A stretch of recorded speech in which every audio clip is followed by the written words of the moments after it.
Mr. Blake, though now a senior English teacher, had a history not known to many others. Beneath the cover of a good-spirited man, you would not have thought that he himself had found the military.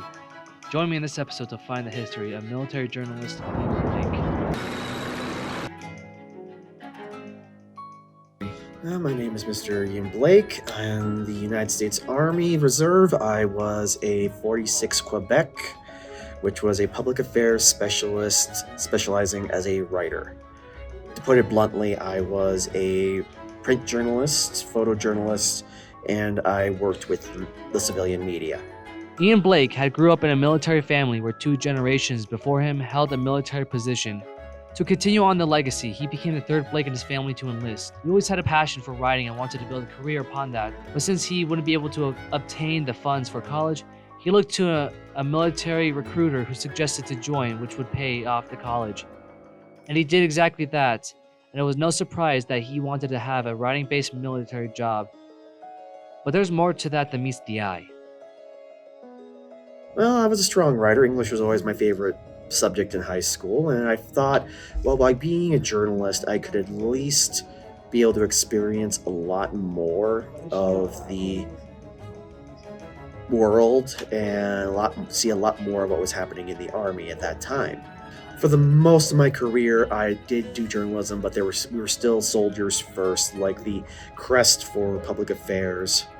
The crest for public affairs that we had on our uniforms was a quill for print media, a lightning bolt for electronic media, but there was a sword in front of it. Meaning, even though we were journalists, we were still soldiers first, so I still had to know how to use and fire and maintain my M4. I still had to know how to do all those common soldier tasks, but a lot of my job was still working with the media, producing magazines for publication that told the Army story. Well, for one of the big things, the fact is they don't seem to realize that we are still soldiers too, so while we're still reporting, we still have to be armed.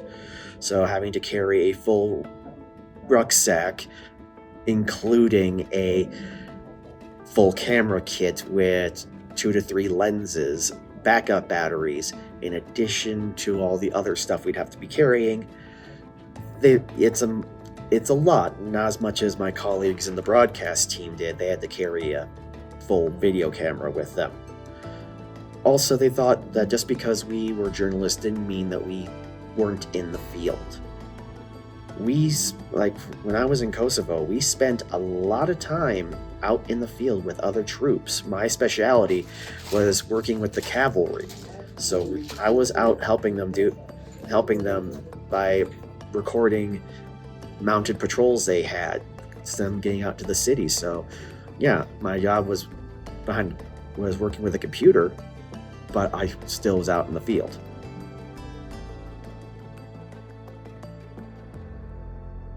Well, one thing, I had a really good section chief. His name, Staff Sergeant Jeff Duran, who pretty much has been my inspiration for how I've been as an English teacher and as a journalism advisor in my career.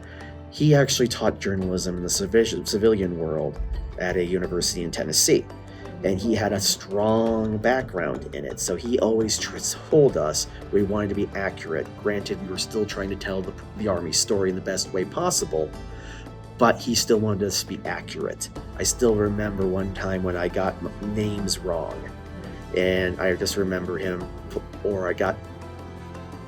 he would call me into his office and say, "You need to double check these. Why didn't you check these?"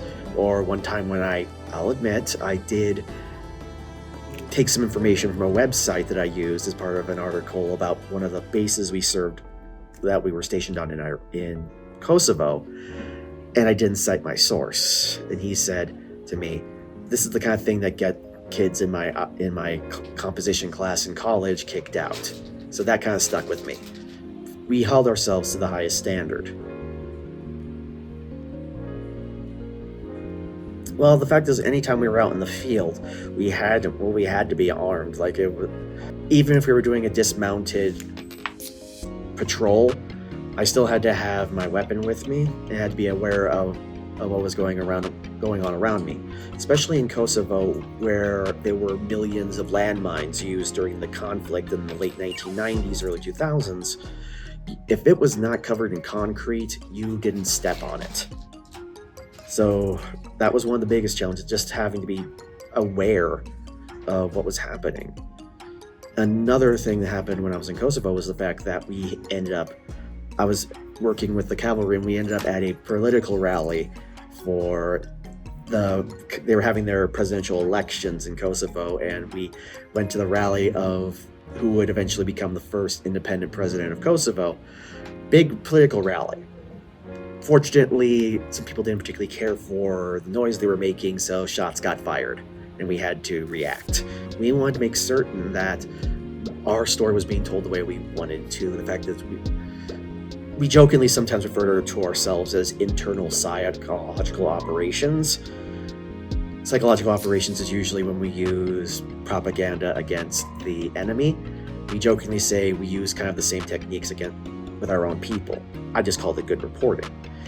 But our main job was we wanted to tell people that, hey, we were doing more than just going out and shooting things. We were doing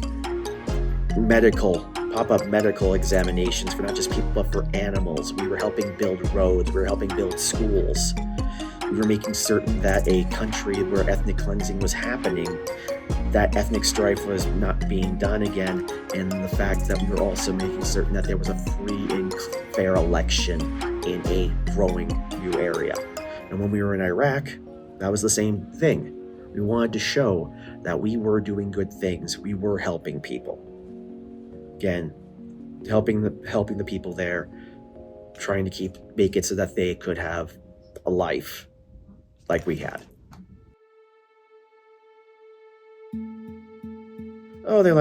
People tend to think, oh, you're a journalist, you're soft. That was one of the biggest misconceptions, especially when I worked with people who had been in a previous military occupational specialty, like former infantrymen, who would say, what, you can't do this? And I'm like, I'm a journalist. I can do this. Don't underestimate me. Honestly, in our unit, we had two of the biggest physical training people I've ever known in my career, and they were both journalists. That was our commander, now retired Colonel Eric Larson, and at the time, Staff Sergeant Tom Rothgar, who honestly, they set the bar so much for the physicality and the physical fitness that when they thought, oh, you're just a journalist, you can't be held to the same standard, we're like, watch us. I know I speak a lot about Kosovo, but it was the one where I did most of that was where I was consistently doing my job as a journalist. One of my favorites was it was the beginning of our rotation, and we were preparing a press conference for the commanding U.S. General Carmody, one of our jobs was also preparing him to talk with civilian media, and we were preparing a press conference, and I'm there doing photo support, pretty much there with my camera, and we were getting all set up, and then I'm by the door doing a white balance. The general comes in the door, I see him first, and I snap to attention, and I yell at the top of my lungs, attention! Calling the room to attention, as you're supposed to do when especially a general officer comes into a room. He ends up grasping his chest a little bit and staggering a little because of how loud I called, and he's like, Specialist Blake, thank you for paying attention. And that stuck with us for the rest of the 6-month deployment. That when at the end of the deployment, when he did our medal ceremony, when he pinned medals on me, he's like, Specialist Blake, thank you for all your hard work, and thank you for not calling the room to attention when I came in this time. We all have our hearing intact.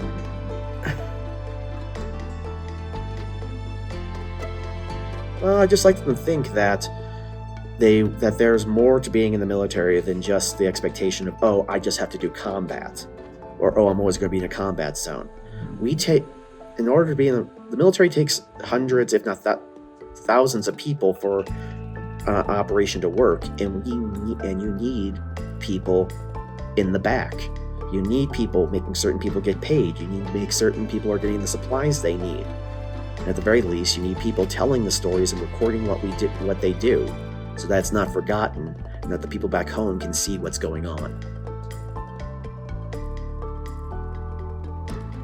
Well, if you're planning on going into the military in terms of journalism, the Army has kind of combined recently, but if you have a gift for telling stories or taking pictures, there are more ways of serving your country than just going out and doing combat. At the very least, it's a good way of helping to pay for college. Certainly helped with mine. And the thing is, as a journalist, you get to see so much. I got to be hanging out of the side of a helicopter and take pictures. I got to be right next to the door of a plane as the U.S. Army's parachuting team, the Golden Knights, jumped out. I got to experience a lot of things as a journalist. So if you have a knack for telling stories, and you're not afraid of getting dirty, journalism might be a good field for you if you decide to go into the military. That, and a drill sergeant always liked to joke whenever we did something not correct. She would say we were the best and brightest the U.S. Army had to offer, so quit acting stupid. All right, thank you so much. Thank you.